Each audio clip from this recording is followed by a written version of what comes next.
این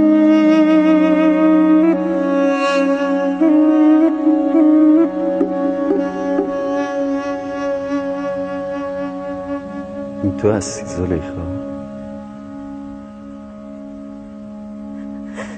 روزی من بودم، اکنون همه تویی. زلیخایی در میان نیست.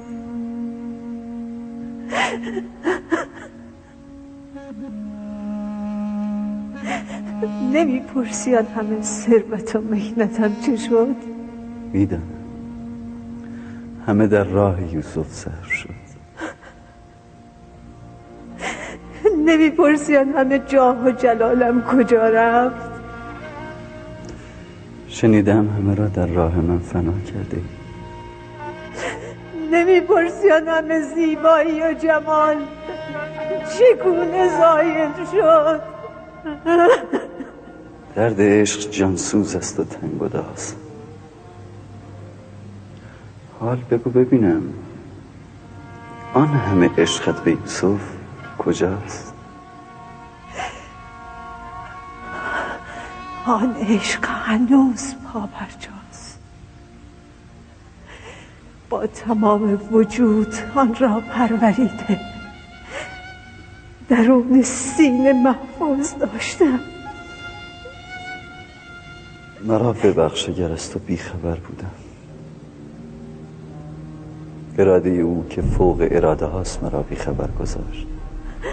قصور از من نیست. این تو هستی که با من این گونه ملاطفت میکنی؟ نه، این حق است که با تو این گونه عنایت میکنم. اینک تو مورد توجه پروردگار یکتا هستی. بگو از من چه میخواهی؟ چه آرزو کنم که ندارم. محبوب میخواستم که در کنار من است. معبود میخواهم که در محضر او هستم. تنها یک آرزو دارم، دیدار یوسف. آن هم دیده بینا میخواهد که من ندارم. اگر معشوق را توان بینا کردن دیده تو نیست، معبود را که هست. تو از معبود بخواه، من نیز دعا میکنم. اگر مشیت او باشد دیده تو بینا میشود.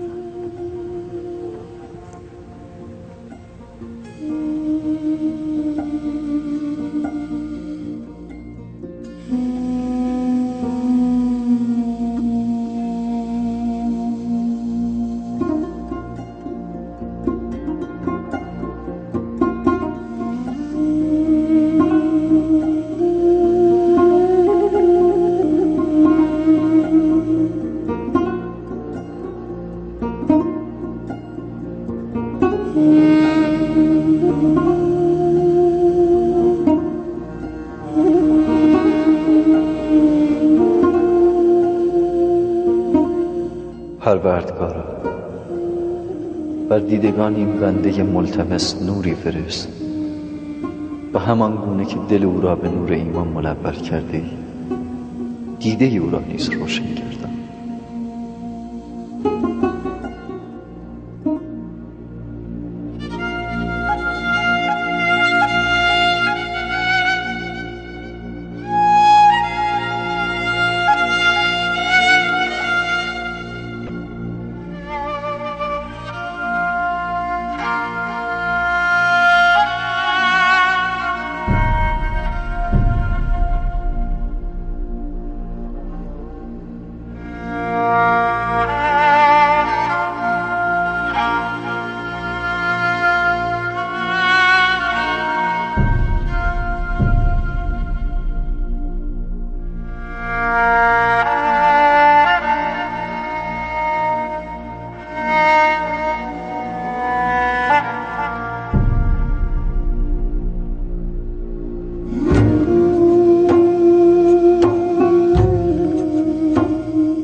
یوسفم تو هستی؟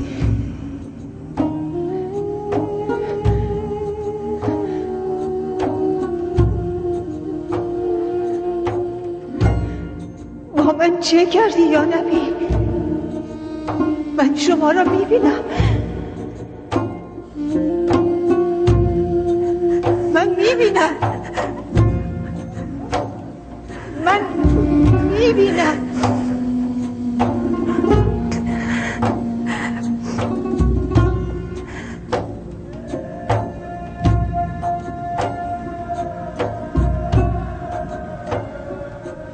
درست نگاه کن، همه را میبینی؟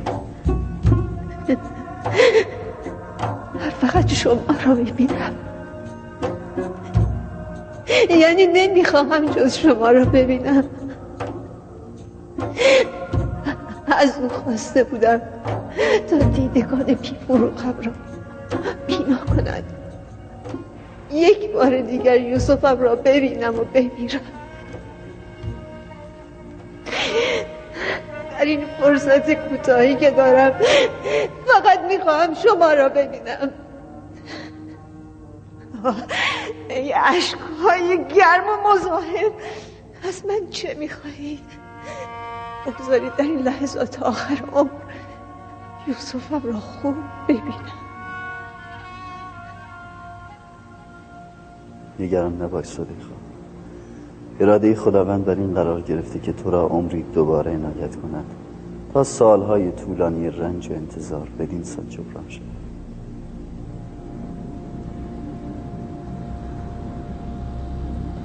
عنایت خداوند را میبینید؟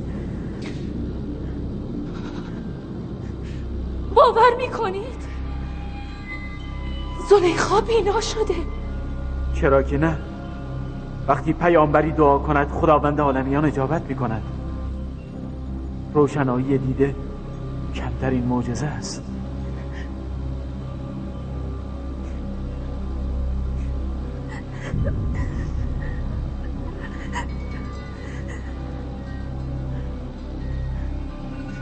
بانو